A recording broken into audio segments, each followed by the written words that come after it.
rappelle, alors je me répète, mais il est important de le dire à nos jeunes militants. Et puis, alors soit c'est parce que je prends un coup de vieux, mais je vois beaucoup de jeunes, donc c'est une bonne chose pour l'organisation. Et il faut effectivement le dire et le redire. Et j'ai toujours une pensée pour Jean-Marie Bello lorsque je tiens à rappeler et à parler des fondamentaux du CGES, parce qu'il savait nous l'expliquer de manière pertinente. Aujourd'hui, nos camarades Didier Vernus ou Hervé Rocher sauraient nous le dire de la même manière. Mais il est important qu'on se transmette cela, mes camarades, entre les différentes générations. Force ouvrière est complètement impliquée dans le CGES et a été à sa création en 1960, à la création du tissu social d'ailleurs, pour l'ensemble des hospitaliers. Et ça, c'est extrêmement important. Vendredi, nous avions un comité régional sur l'hôpital d'Angoulême. À un moment donné, un membre de la FHF, Hervé Léon, pour ne pas le nommer, le directeur d'Angoulême, a parlé de la Cour des comptes et puis de l'analyse qui a été faite par rapport au CGES. On en a profité pour reprendre la parole et lui dire qu'à Force ouvrière, on n'accepterait pas du tout que soit remis en cause la prestation maladie, parce qu'on sait très bien que demain, ils vont essayer de vouloir y toucher. Je rappelle, mes camarades, que la prestation maladie, de la manière dont elle a été mise en place sur le CGES, est une prestation sociale. Pourquoi une prestation sociale? Parce qu'aujourd'hui, les hospitaliers, quelle que soit leur mutuelle, sont les seuls à cotiser pour avoir une couverture santé complémentaire. Et à l'époque, dans les fondamentaux du CGES, quand s'est mis en place la prestation maladie, c'était un moyen pour les employeurs, si on peut dire, ou surtout pour les hôpitaux, les directeurs, de dire, eh bien on va mettre en place cette prestation, mais elle a tout son caractère social, parce que ça sera pour nous la manière d'aider les hospitaliers à avoir une couverture santé.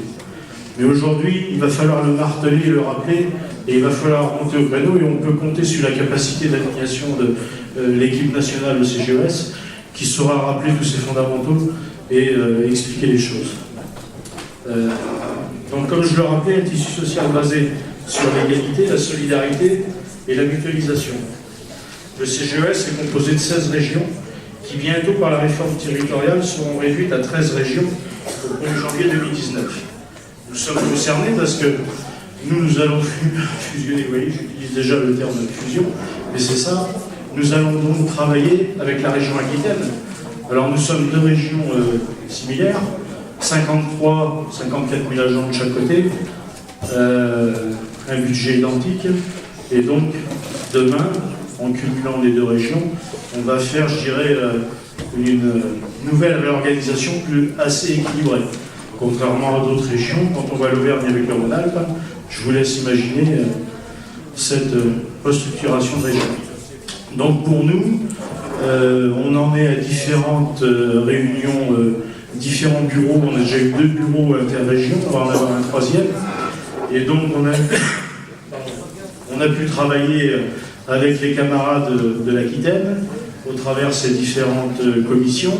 Pour la commission de secours, on a déjà eu deux réunions en commun. On va en avoir une 3e, et le 25 avril, on a un séminaire CPAS, si on peut dire, pour voir les orientations qui seront prises, pour travailler sur l'ensemble de ces 12 départements de cette grande région. Bon, d'ores et déjà, ce qu'on peut voir, c'est que la dynamique que l'on a mis en place au sein du Limousin-Poitou-Charentes, à savoir un budget de 700 000 € pour un nombre de dossiers qui n'arrête pas de monter, 14 commissions par an, 200 à 250 dossiers par commission, entre 100 et 150 dossiers de secours par commission, c'est énorme.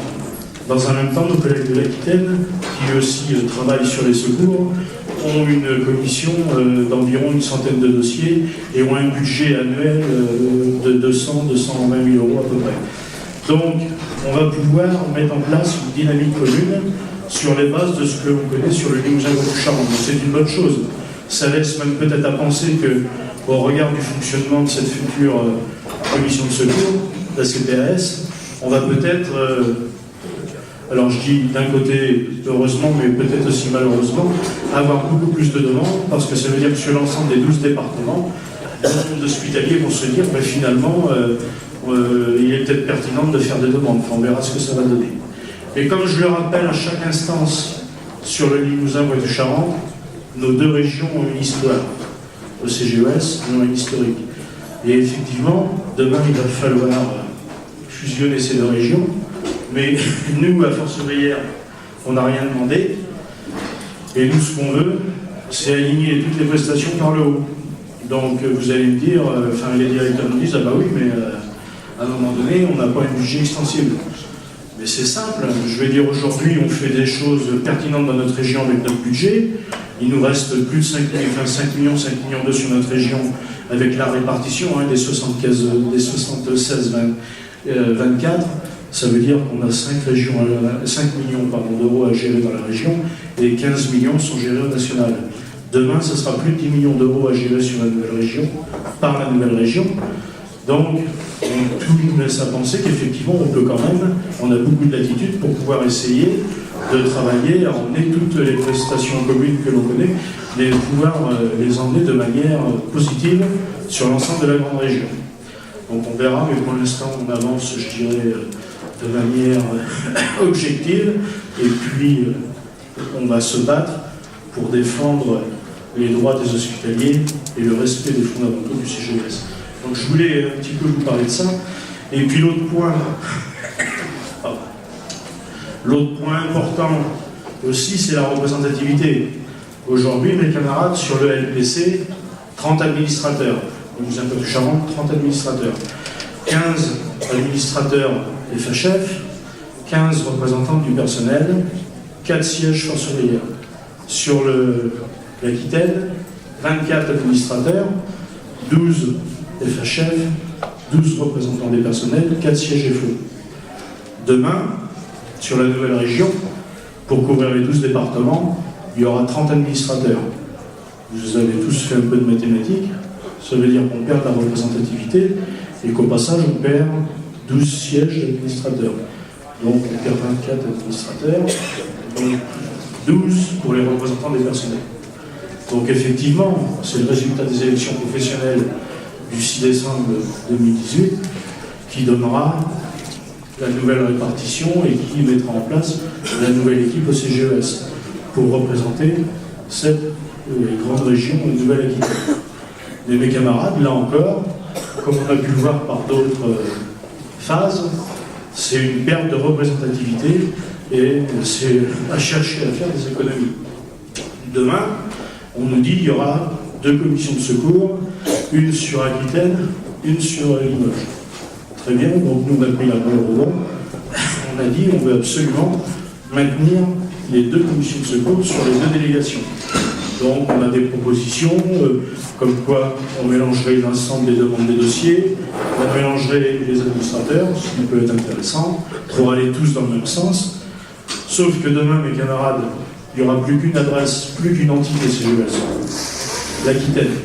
Donc le comité régional et les instances décisives régionales et délibératives, ça sera sur l'Aquitaine. Donc, il ne faut pas rêver. On peut commencer effectivement à vouloir travailler sur l'ensemble des 2 régions, avoir 2 commissions de secours et autres, mais demain, on va vite se retrouver avec une commission de secours à Bordeaux pour tous les 12 départements.